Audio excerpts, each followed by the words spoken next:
Hello YouTubers, this is Pedro at Large speaking, and heard me talk a number of times about respecting other people's faiths, and I stand by that. But there comes a time when sometimes people or a group of people cross a line, and civilized society has to say, you've gone too far.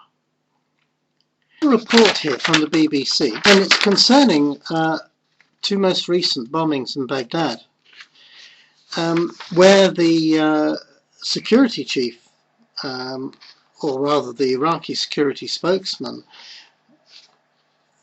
made the point that the suicide bombers, two suicide bombers who went into two markets, one a pet market and the other a carpet market, well, they weren't actually suicide bombers, because although they had the explosives strapped to their body, they were both mentally disabled women, and they weren't in a state of mind to make a decision to die for some cause. Furthermore, they didn't trigger the explosives. That was done by remote control. Now, it's assumed that these people were Al-Qaeda or were sent out by Al-Qaeda terrorists, and as we know, Al-Qaeda sets itself out to be the cutting edge of Islam. But that's one thing that's happened. But also something's happened in England, and that is there's a bishop by the name of the Reverend Dr. Michael Nazir-Al, who gave a warning that some areas in Britain were becoming no-go areas because of the activities or the attitudes shown by Muslims, where they were the sort of dominant population group in an area, in a town, and that people felt threatened and didn't feel at ease in that neighbourhood. Now, I've heard interviews with people who live in such neighbourhoods, and they actually confirmed what the bishop was saying, although it has to be said that the usual suspects, the usual liberals, leapt up and condemned him for saying that, but that's mainly because they probably live in La La Land rather than England. Now, when you've got two totally different events like this, it needs to be unwrapped a bit. First of all, we have people who would claim to be pure Islam in Baghdad, and they have sunk so low as to pick upon two mentally disabled people, strap bombs to them, send them into a marketplace and detonate them. I just find that horrific.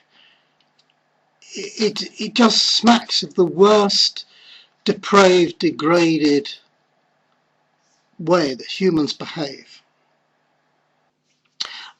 With regard to the bishop, he was expressing in a public media the genuine concerns that he felt that a number of people living in Britain had. And he was expressing those concerns honestly and openly. So what's the big deal? The big deal is he's now under police protection. Now, I don't suppose it's a bunch of Christians or Jews or Hindus or Buddhists or Mormons or Jehovah's Witnesses who have caused that to happen. It might just be a threat from the very people he said intimidated people. So let's go back to the whole situation. We all know that much evil has been done in the name of religion, and I'm not here to defend it. Evil is evil, whoever does it.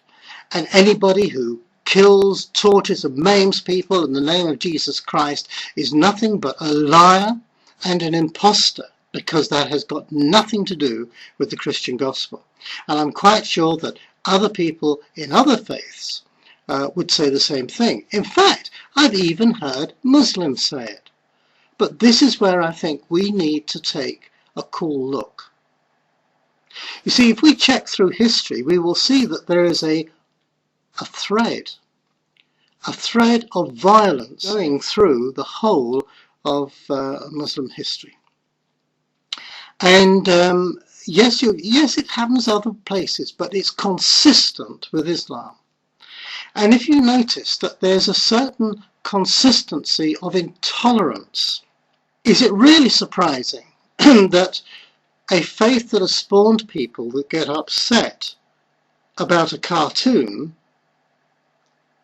which was produced in a non-Islamic country for a non-Islamic audience, that there should be protests and death threats against cartoonists? Do you remember the big fuss about Salman Rushdie and the satanic verses? And he had to have a police guard put on to protect him from all the threats of violence. And where did the violence come from? Did it come from Al-Qaeda? No, it didn't. It came from other Muslims. You see, there is this very short fuse in the Islamic makeup that makes them uncomfortable neighbours. Now, I don't think that's a question of respect or disrespect, but I'm not stupid. And I actually don't think that people in the world are stupid either. Because if we put all this together and we see what is happening, then I believe we have a crisis in Islam. Because I actually don't believe the people anymore who stand up and say, oh, but Muslims, Islam is a peaceful religion, I'm actually reading the Quran at the moment, and I'm not too sure that it actually speaks to me a lot of peace. It talks about a lot of other things, but I don't get this feeling of peace coming through.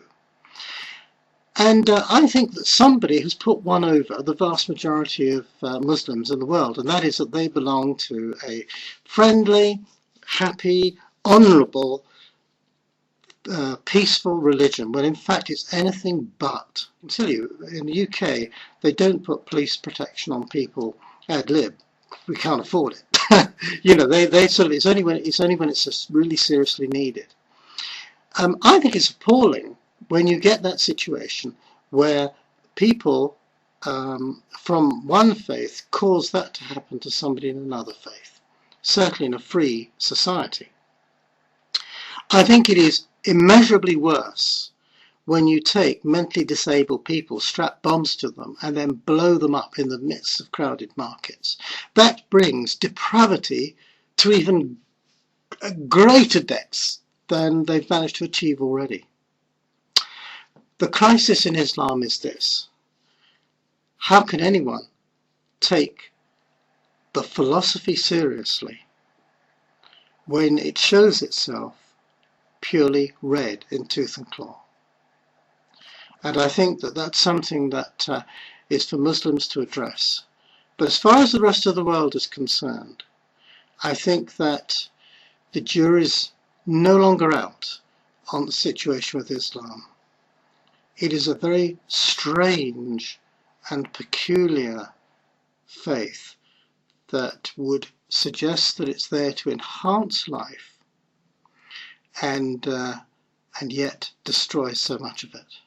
And please, let us have no more about how beautiful Islamic architecture is and how wonderful their tiles are and all the rest of it. There have been very few times in history when Islam has been peaceful. And when men are in peace, all men of all creeds can produce the most wonderful buildings and works of art and music and so forth. So please, there's nothing special in that. That's just part of the creativity that is inborn in humans when they're left to live their lives in peace and to express their love of life in their own particular way and to the understanding of their own particular philosophy. So folks, there we have it. And remember, there is a crisis in Islam, and the crisis is a total loss of identity. Because on the one hand, we have people saying it's peace, but on the other hand, we see nothing but blood and violence.